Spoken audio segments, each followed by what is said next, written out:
Good evening, and welcome to our ninth edition of Webster Speaks Dialogues on Race, Equity, and Inclusion. I'm your moderator, Earl McCoy Jr., Regional Recruitment Coordinator here at Webster University. Tonight's topic, activism through art. We want to remind you that you can ask our panelists questions on Twitter using hashtag Webster Speaks, or send me an email at EARLMCCOY24 at webster.edu.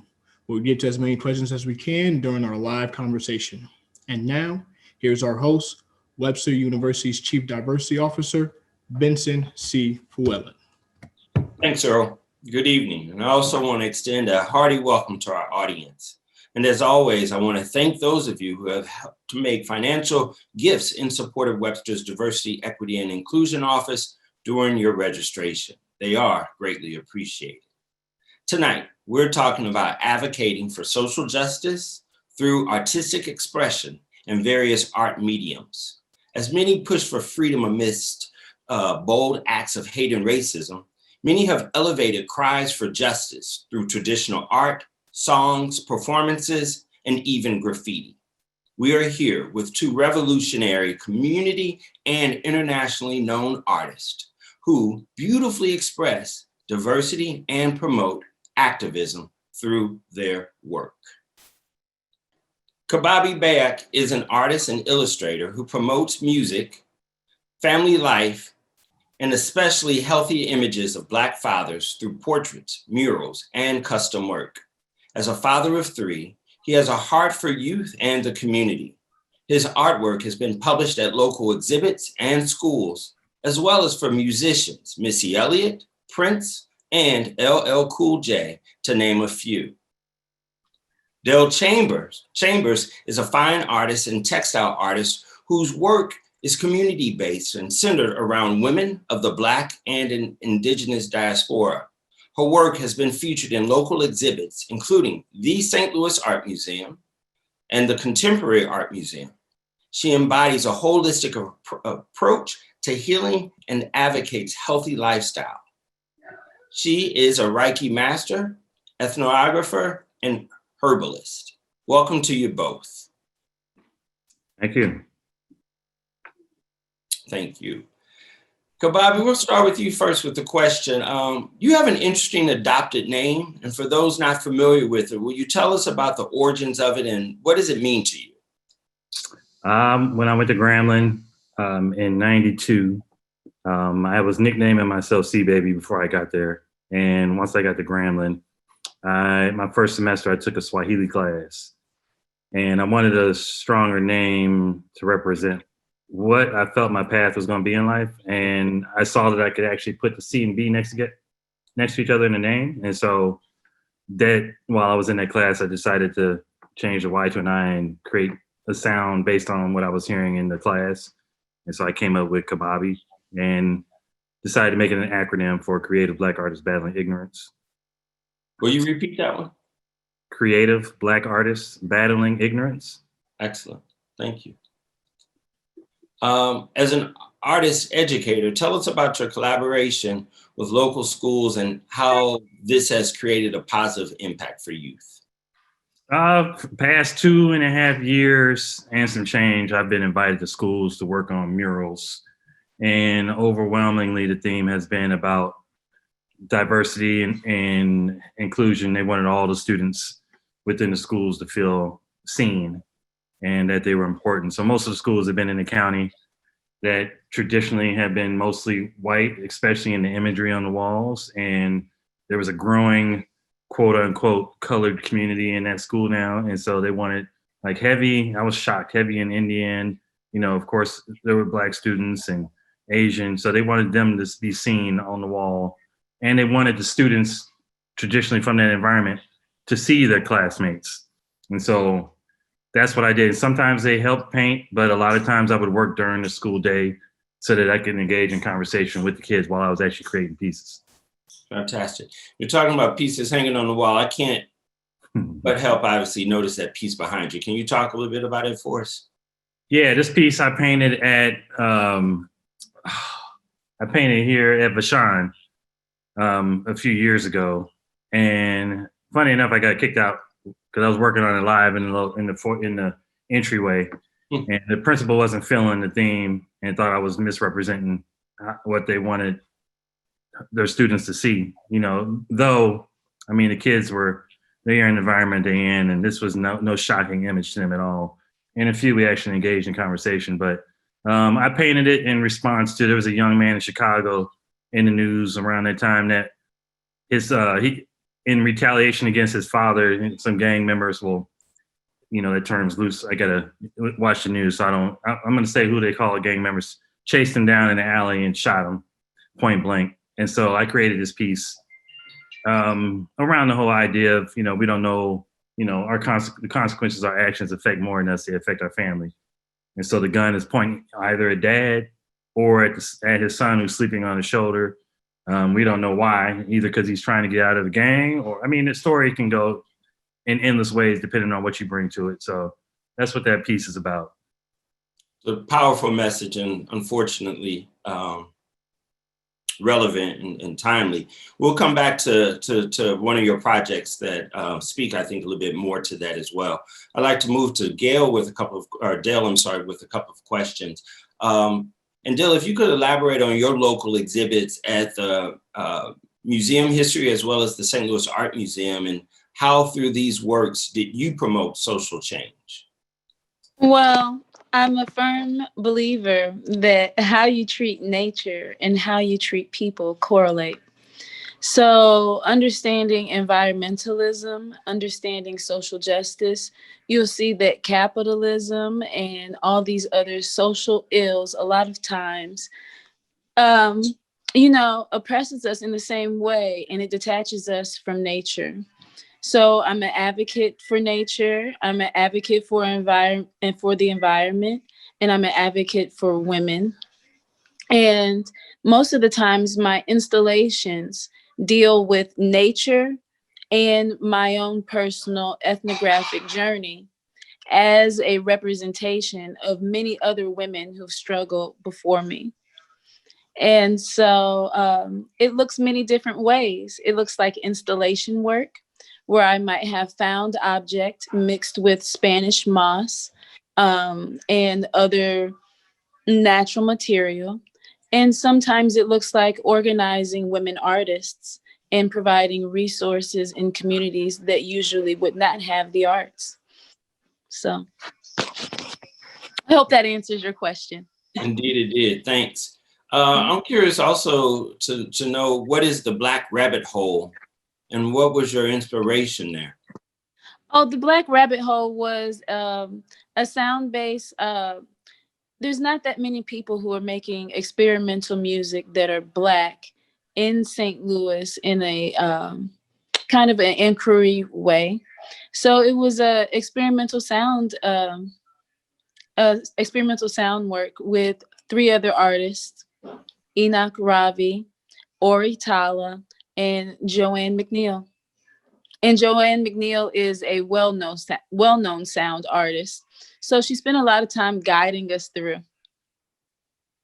Nice. Can you talk a little bit more about some of your other initiatives for social change that you've advocated in the community through your art and partnerships with others and otherwise? Oh, okay. Well, my first love is Yayo Arts Collective. Let me say this. When you get out of art school, there's such a pressure for us as academic artists to get an art studio, have our practice every day, and really dedicate our whole lives to that ritualized practice. But for many of us, we've lived a more fluid and more maybe ancestrally rooted or family rooted kind of way, where we're not able to just right out of college provide a studio for ourselves. So as a single Black mother, the first radical act was making space for myself. finding a place in my daily activity to ritualize my creative practice, no matter what the struggle was around me, whether it be fighting racism in the arts community, whether it be fighting sexism in the arts community, whether it be financial issues as I learned to piece it together.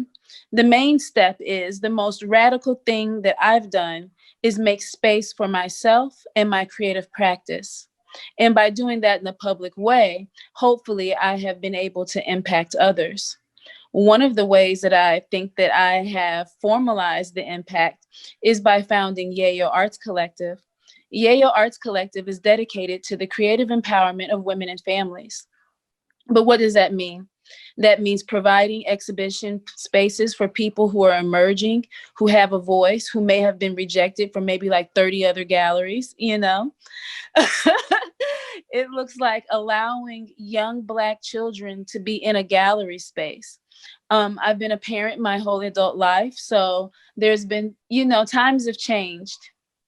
Times have changed radically in the past 20 years. And when I first started out of art school, it wasn't so professional to have a young child with you.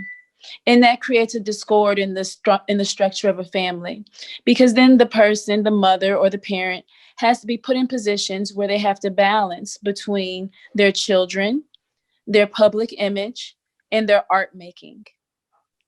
And so I guess I want to say also that outside of the public work of Yayo Arts Collective, the most radical thing that I've done is be able to find a balance between my public image and my mothering. And so that's no small feat. And I've done exhibitions focused on so many social justice issues with my own art. You know, I used to go down to Jackson, Mississippi every year with a Black art group. Before Yayo Arts Collective, there was Nia Artist Collective that was out of Memphis, Tennessee. Frank D. Robinson, Vita Shell, myself, Sif and Sylv, Ron Hurd, many Black artists in the South know of or associate with this collective. And I would go to the South because my family is from Mississippi, and I would learn. I would learn at Tougaloo College. They have an artist residency program there, and I made that a part of my practice. And from there, it gave me a better understanding of what it is that I'm dealing with in contemporary ways, you see.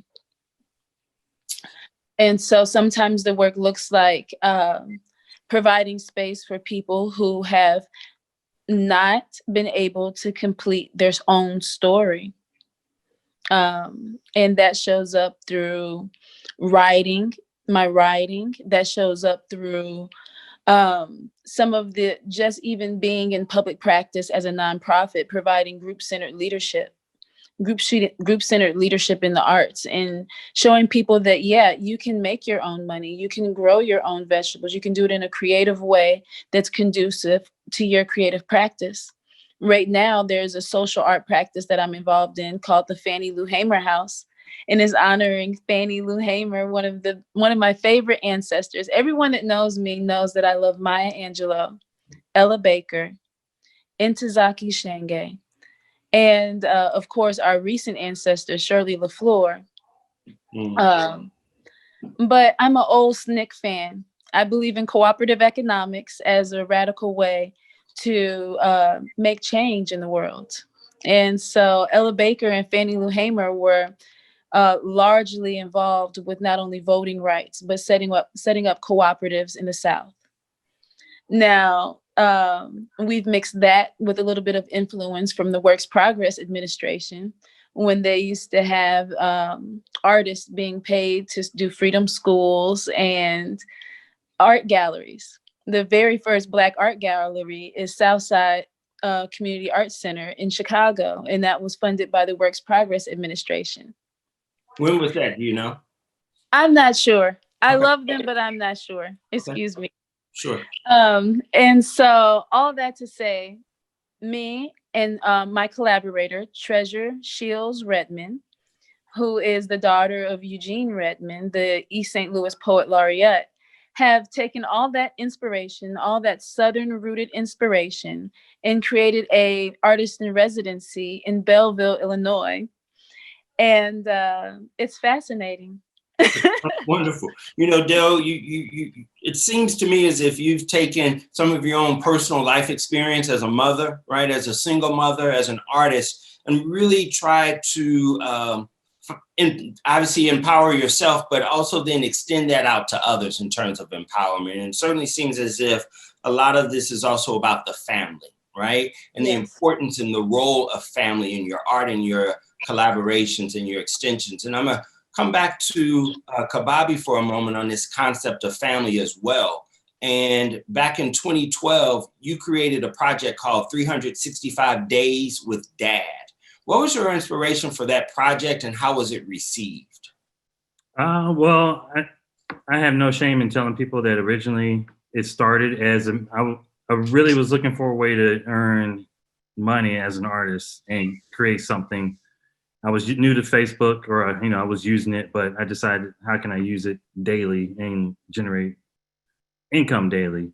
And so came up with the idea to, I've always wanted to do a show with the theme of fatherhood.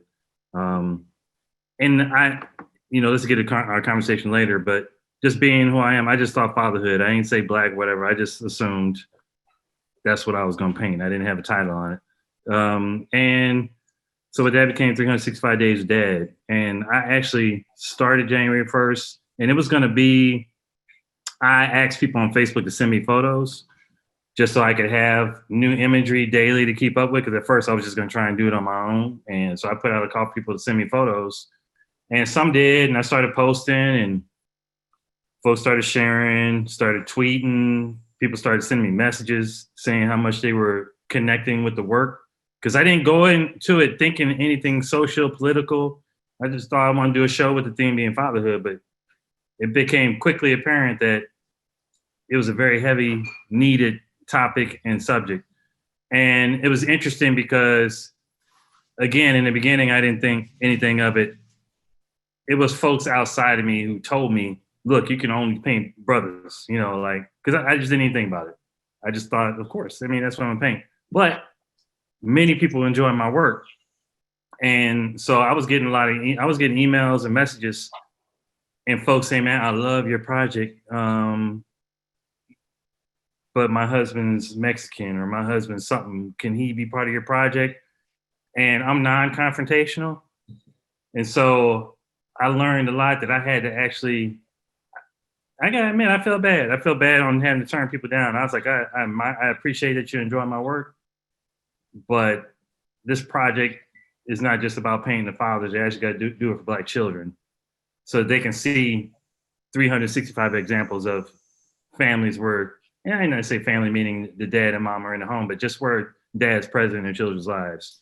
Even if it's just as an idea, they need to see it. So I got some pushback, on a few people. I got pushback, but I just had to face it and deal with it. But yeah, I never went into it with that. But yeah, once people were texting me and emailing me and telling me they were crying as they were watching it, and folks are with their children getting up daily to see what was posted next, like it became real quick. But it also quickly became a consignment project where people started asking for dates in advance. And where I wanted something to sustain me and earn money throughout the year, it felt like it all came at once. Like in the first 3 months, most of the year was gone. And so that created a new pressure that I keep looking up, because I got a portrait of Gil Scott on the wall over there, right? Because it was 365. My intention was to finish that year, but as many things, I just jump in and I don't think about all the variables. Right. So I just said, I'm gonna paint a dad and his children every day, but I never said how many kids, if there'd be a scene or no scene. It's just portrait. And so people were sending stuff, and I was just accepting all of it. And I think I don't even know if I got to the end of the second month, but I started falling behind. And I say that to say, because people were also emailing me, checking me on the fact that I wasn't keeping up daily. And you got in mind, it got to a point too where there were folks who were emailing me saying that I was ruining their husband's birthday, so folks can see all that from behind, but I was dealing with all that too. And I'm dealing with my own insecurity as a dad, reading these wonderful messages from these moms and wives and daughters and girlfriends, like how great their man is. So, and I'm just like feeling like, am I, like thinking all that. So I was going through a lot, but it definitely gave me an identity. And it's very important for me to acknowledge that that project has a lot to do with how I'm viewed now as an artist. So exit all those variables and just looking at the project as it is a project about Black fathers and the importance of seeing that, and folks just knowing that has called people to ask me to come into certain platforms and to speak in certain arenas like this. And honestly, even like the murals, like I wasn't trying to become an activist artist, but that's what happened through that project, and I owned it. I tattooed it on the back of my neck. I claimed it, and I'm honored that I like to say I'm honored that I got chosen for that journey. So, because I wouldn't regret it, and if I thought too much about it, I wouldn't have done it. But I'm glad I was chosen and I accepted. As someone who really, I've seen your work for a while. In fact, I worked at one point for a nonprofit agency that had a space down in the Cochrane community area, and there's a building in which you painted. I mean, this was years and years and years ago, right? That I was even there, and you did this painting sometime prior to then. 97, 98. Yeah. 97, 98 there. You remember that? And I was just taken by your work, right? And then when this project came about, the 365 Days with Dad, it just blew me away, because for me, as a Black man, as a Black man who was raised by a single mother, who, I had my father present in my life at times, right? But just not fully present. The fact that I could look to you as a Black man, as a Black dad, raising not only your own children, but also then positively portraying the images of Black dads. Many of them had, they were often, I love the ones with the girls with their little Afro puffs, cuddled and cradled in their dad's arm, or the young boys with them. It did a lot for me, and I know a lot for the broader community. So I want to thank you for that work and the time that you put into that project. I think it certainly raised a level of awareness and a level of appreciation that's much needed for Black dads in our society. Our Black moms always need love and lifting up, and we know that the family is often carried on the backs of them. But I think there's also a narrative of the Black family and the dad that I think in many ways you challenged and through that project. And so thank you for that. I also am curious, you've spoken a little bit about your inspiration in art and in activism, but I'm wondering if, Dail and then Cbabi, if you could kind of talk a little bit more about who is your inspiration in art and in activism, and why? Well, a lot of people don't see Alice Walker as an activist, but I do. I'm a big fan of Elizabeth Catlett and her printmaking, and Margaret Burroughs, who founded the DuSable Museum of African American Art. And Chicago, is that in Chicago? It is. So I look at those women because, they're tangible women. As a little girl, they were still alive in my lifetime. And I really enjoy the fact that they were able to carry a narrative of culture so that we can see the changes and see the transformation that we've made through our own culture, through our own lens. So, I love Elizabeth Catlett. I love Betty Saar. I love Allison Saar. And those are my... I need to go do some research here. Thank you for this lesson here. No problem. So those are my inspirations. Yeah, and I got Sonia Lewis. I'm sorry. No problem. Sorry. Yeah, and I got a second too, because when I went to Grambling and I was looking up Black artists on art, those books, and some others, I gotta agree. I was deeply connected to Elizabeth Catlett, and Biggers, Diego Rivera.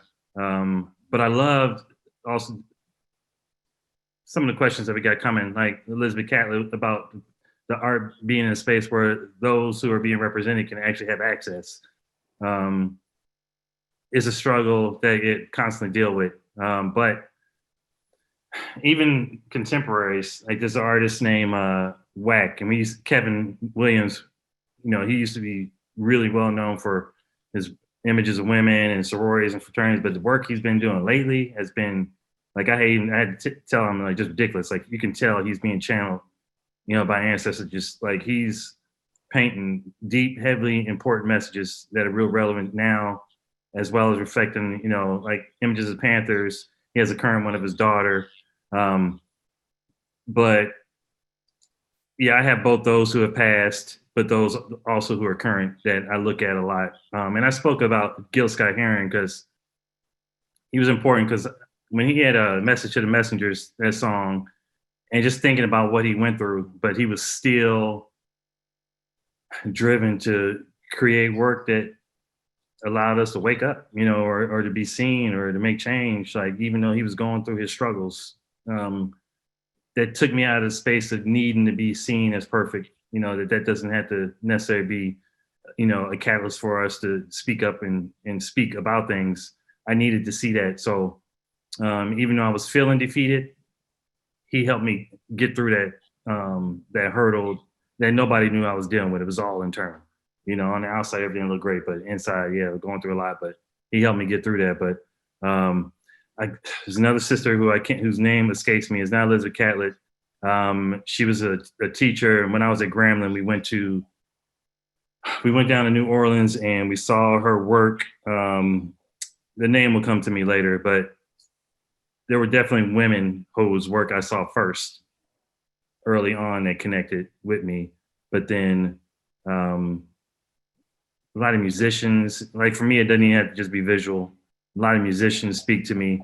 I'm just inspired by anybody who is driven to follow a dream and do something that gives back beyond themselves. Like, and that could fall in all kind of ways. Like, I was crying watching this documentary about these coaches, and even Doc Rivers, and you can tell when people are really passionate about what they do and they stand up when people say stuff. I mean, and King James, like folks that are doing stuff, that stuff takes me to my easel and makes me want to paint. That's fantastic. You have mentioned several times Gil Scott Herring, and I think in many ways he is also kind of thought of as like the father of hip hop, right, and rap. And you've also talked about this idea of kind of wearing a mask, so to speak, right? And I don't know that he wrote something like that, but there's something of his that pops in my mind about this idea of not always, of having to wear a mask to kind of present ourselves differently, right? Because of society and the issues that we deal with. And I'm just curious to know, when I think about spoken word, I think of him. When I think of, which is kind of the early, the beatnik, the early days of what we call hip hop and rap today. And I'm wondering what your thoughts are, your views are relative to hip hop, rap, as an art form that also deals with activism. You want to go first, or are you asking me? I'm that's out there for either. But if you want to go at it first. I think it's definitely a form of rebellion, regardless of what state it's coming from, which variety. I just love that. I mean, I'm seeing a lot of young new cats whose names escape me, but I'm always listening and watching. And, a lot of people out of J. Cole's camp, like, and they'll have different, all degrees on one album. They'll be talking about everything from sex to what's happening daily on the street to, they're like speaking, and they are the newspaper. They're the newsletter of what's happening. If we can tune out negative talk about their class and their industry as this barbaric. I mean, they challenge every new music form that comes out, especially if it comes out from the youth. But they definitely, beyond the most deafs in the Commons, a lot of these other cats, man, some of the lyrics and the music, and I'm always listening to rap daily. Like, I mean, it can get me fired up to, when I don't feel like painting, I can turn something on and I'm good. But I definitely think that they're activists, even those who want to be or don't want to be. I think it just is. Like they say about us as Black artists, like we can't choose whether or not we're socio-political. Like it just is. Like I got a train of thought to go there, but I'll wait where I want to go with that later. But yeah, sometimes we get forced into it just out of stupid stuff people say to us, not even thinking they're anything. Just talk about rap artists and the connotations they get. I think about how, now graffiti, which is deeply connected to hip hop, at one point was vilified, kind of synonymous with the whole marijuana thing, and we were just getting arrested and all kind of dumb stuff, and it's stupid. But now, street art that has this weird thing where it's separate from graffiti artists, but now it gets corporate funded, and look at down in Florida, when you put it up and you put it up in a approachable way, all those with big money want to move to that area, so it's funny how things that were once vilified, because and just hip hop in general, everybody's siphoning off of it, and it's making people millions that have no connection to it at all. Are some of those street artists also Black artists, or are Black artists still the graffiti artists? I don't know. That's a deep question. I can't mentally go there, but no, there's definitely a lot of brothers who are creating amazing pieces, but there's also a lot of white artists who,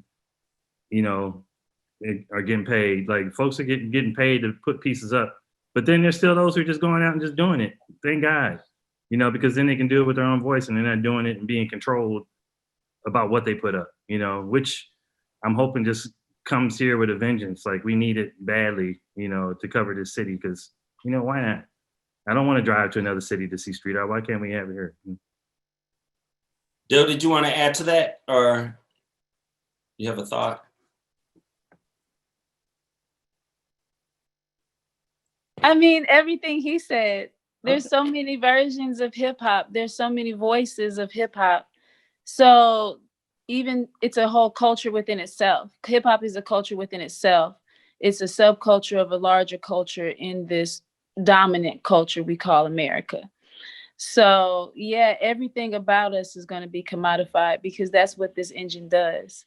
And the most divisive thing that could happen is for us to stop listening to young people. So whatever, I listen to rap. I listen to the radio still. I listen to all the things. But I also listen with the ear to understand and to have fun and to enjoy it for what it is.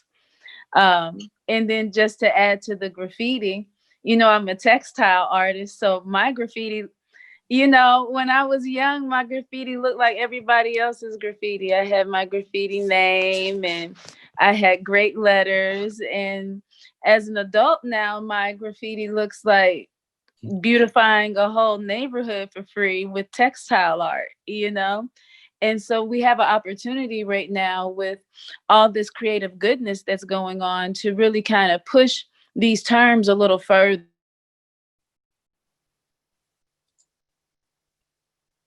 Sorry, looks like we are experiencing a little technical difficulty.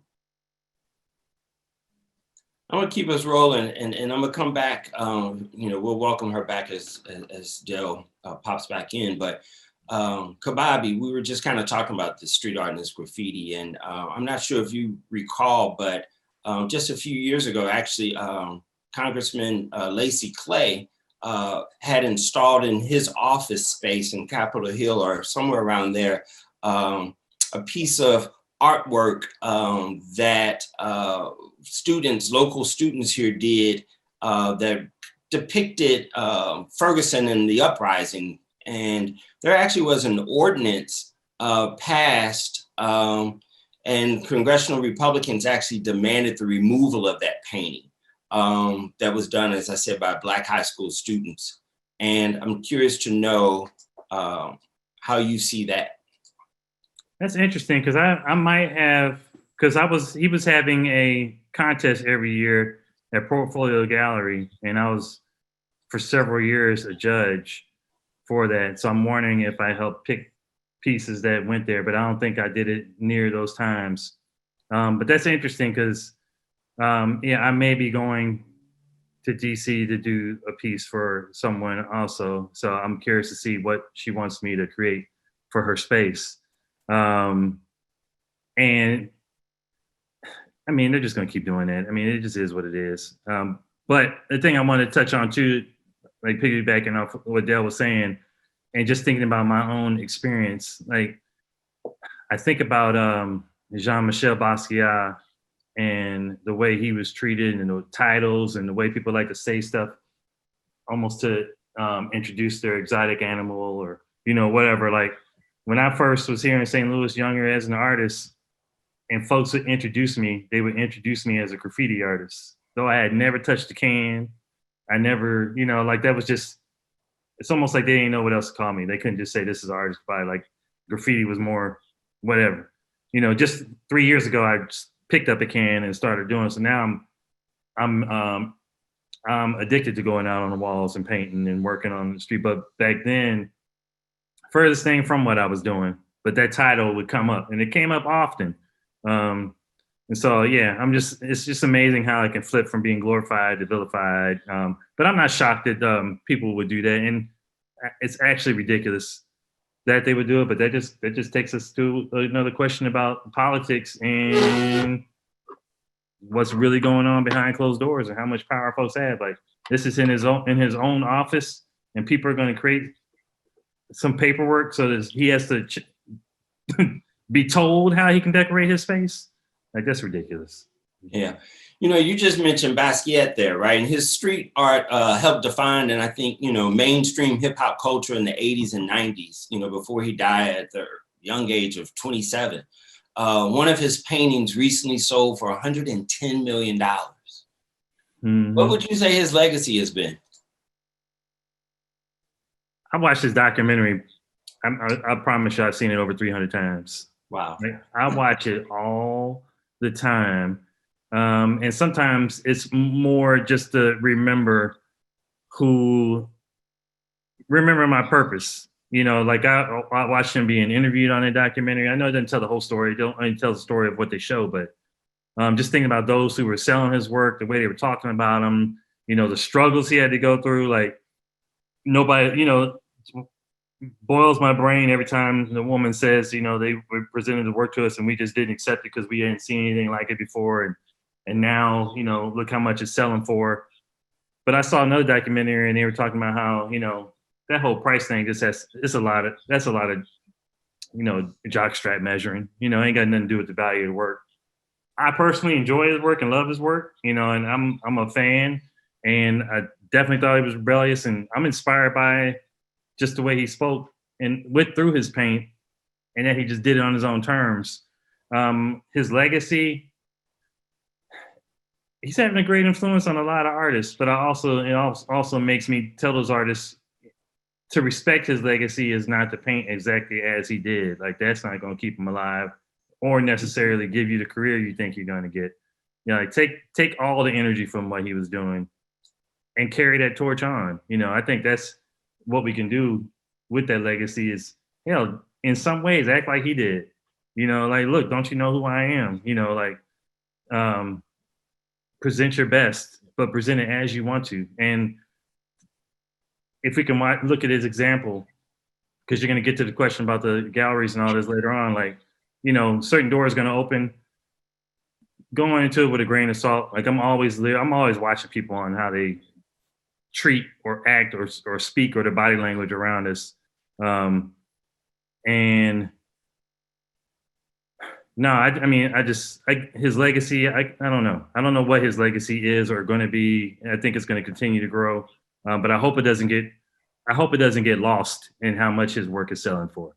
I hope folks can still look and see him and see him as a person and see him as a kid also, but I hope they could just see beyond the dollar amount and what it's selling for that, because hopefully that has nothing to do with his legacy. Nice. Welcome back, Dail. I'm going to turn to Earl and see if there are any questions from our audience who would have used hashtag, or at Twitter, they would have used hashtag Webster Speaks to submit questions and see what Earl might have. Yes, we do have a question. This question goes as such. We have mentioned multiple times about the experimental Black music as an ongoing project. The great experimental jazz artist Sun Ra is often seen as a father of psychedelic and experimental music. Yet it's white musicians such as Pink Floyd and the Great Dead and others who are often given a little credit for the repeating barriers broken by Sun Ra. Do you think that Sun Ra's accomplishments were diminished because he was Black?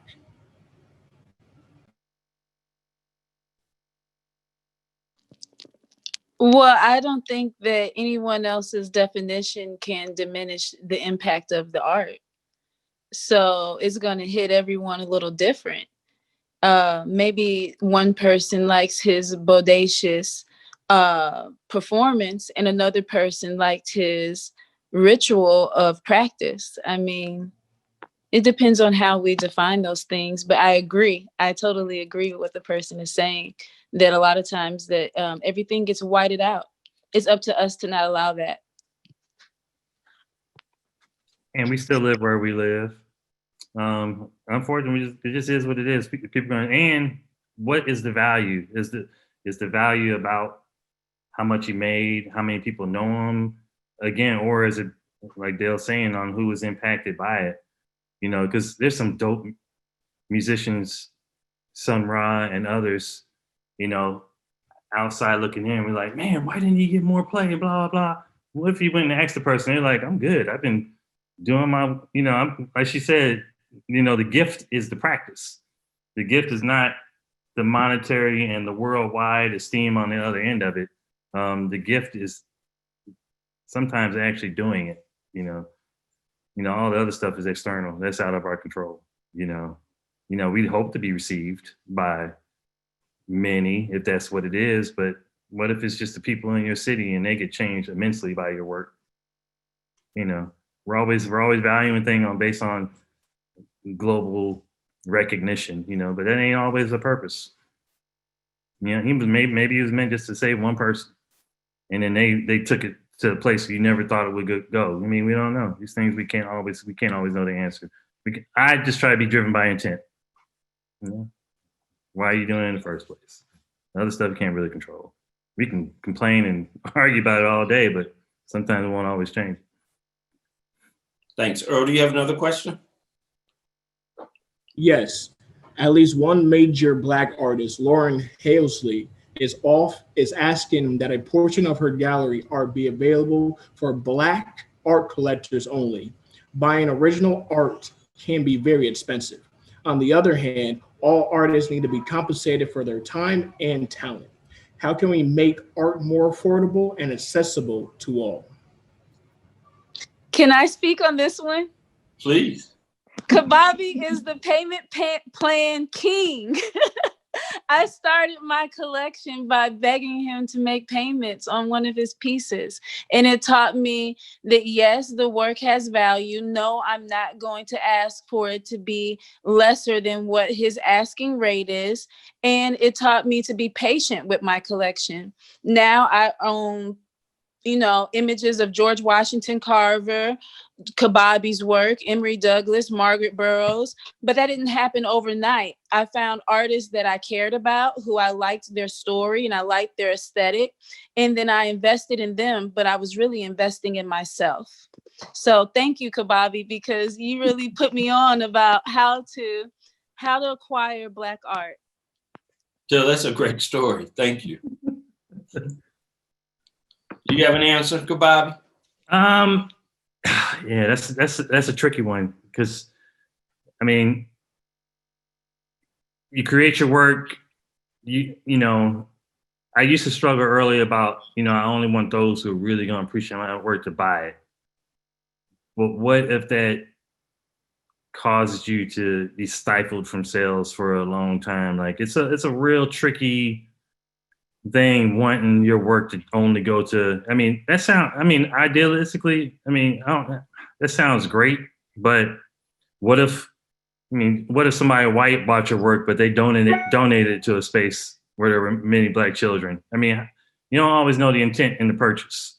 But I understand what she's saying. But also you got to remember too, that we have not been exposed through our family experience, our life experience, our economic experience, that side of art and collecting art. Like when I did my project, like all those paintings are $200. And I was thinking about that earlier.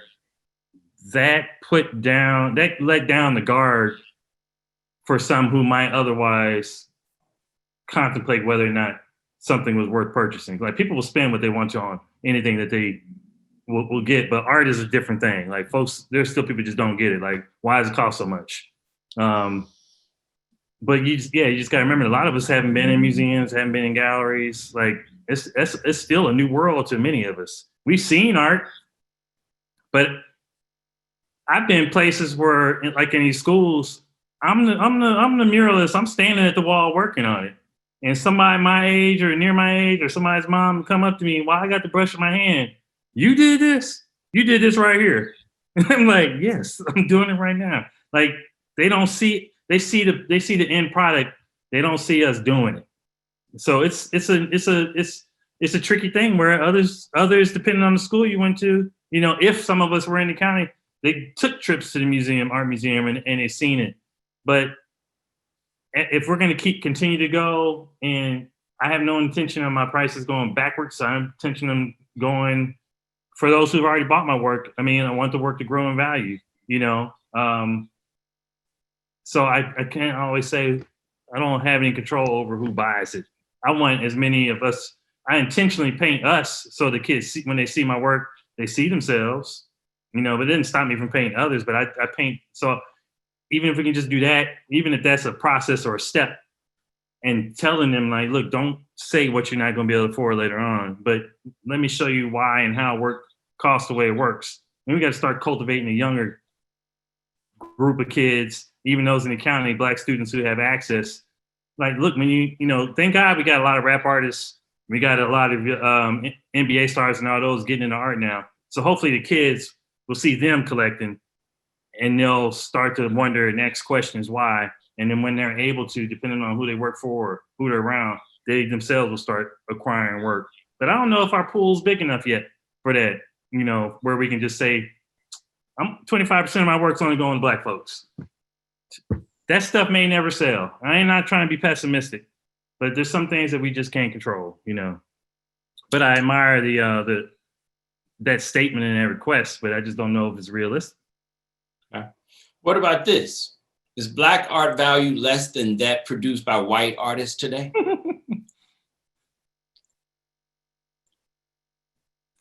We are where we are still, man. I don't care what anybody says. This is still, in the culture of it, the white dominated world, to us, it's still new. Like when kids ask me, like, why are you painting? Who's your inspiration? Harlem Renaissance wasn't that long ago. And we haven't been able to paint ourselves since such then. Then and actually make a living. But just because we got a few, we got Kehinde Wiley and folks making top dollar on our work, the value is not determined by how much it sells for. I think definitely our work is as valuable as anybody's work. I'm going to say it always gets the same dollar amount and the same recognition, but I'm not letting them tell me how much somebody's work is worth.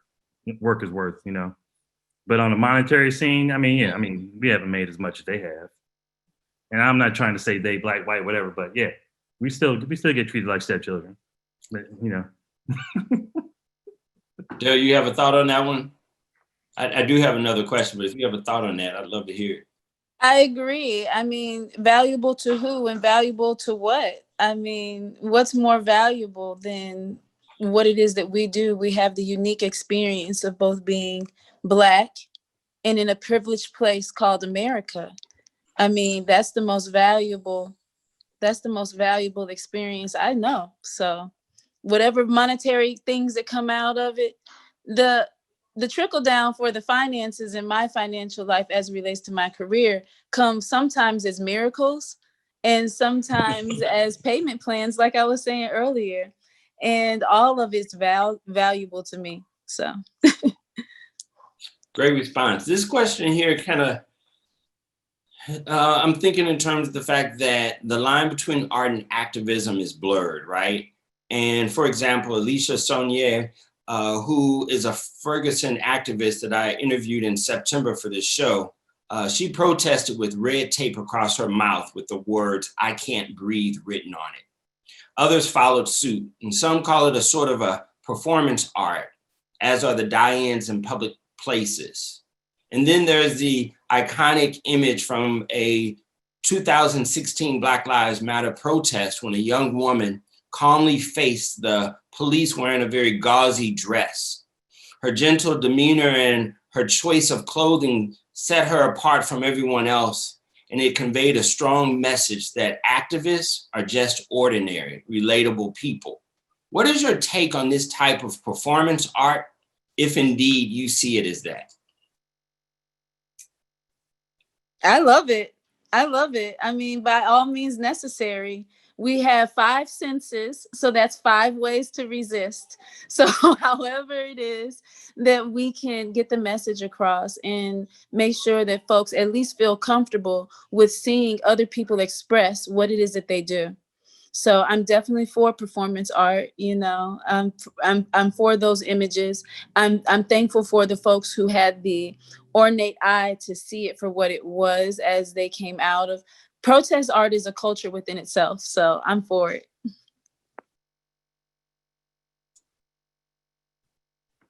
Thank you.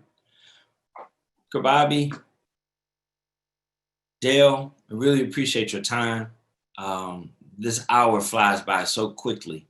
We're going to call up Chancellor Strobel, who's going to share with us some parting words. And as she does, as Earl prepares to bring her up, again, I want to thank both of you for being with us tonight. And Webster Speaks will be back on November 11th when I talk with 4 St. Louis area white allies, Rob Good, Hannah Verity, Jackson Hoteling, and the Reverend Wendy Bruner. The title of that episode is My Journey Toward Becoming an Anti-Racist.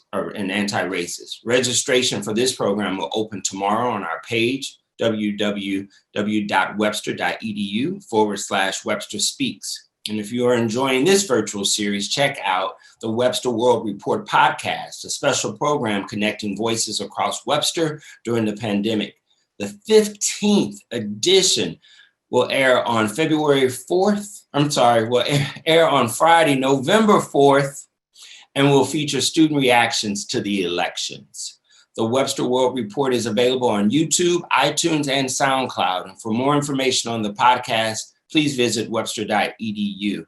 I really cannot say thanks enough to you all for joining us, and cannot also remind folks, please, to get out and to vote.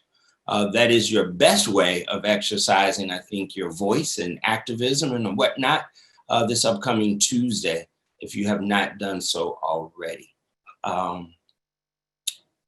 Chancellor Strobel? I'm trying to get my video to work. And let's see if we can help there. Yeah, let's see. Aha. Okay. Thank you. Thank you. Oh, my goodness. This has been wonderful tonight. I told Vincent that the topic of how artists talk about their work, and particularly the link of, in your work, art and activism, is a topic that I just care so much about. And Vincent and I are very dedicated to trying to encourage more Webster students to use their 5 senses to become part of a broader conversation. And thank you for this.